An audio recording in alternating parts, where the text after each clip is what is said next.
How to troubleshoot Fire Kirin app not working or crashing. Nothing worse than when your Fire Kirin app crashes right when you are about to hit the big win. Don't worry, I have got your back. Let's fix it together.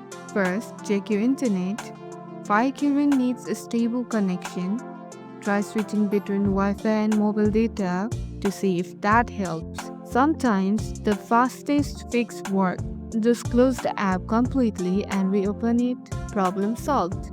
Outdated version can cause trouble, so go to the App Store and make sure you have got the latest Fire Kirin app updated. Sometimes your phone just need a quick nap. Restart your device and try again. If nothing works, uninstall and reinstall the app.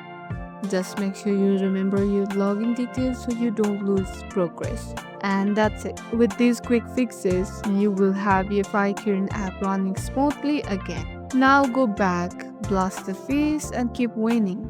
Don't forget to like and subscribe for more Fire Kirin tips.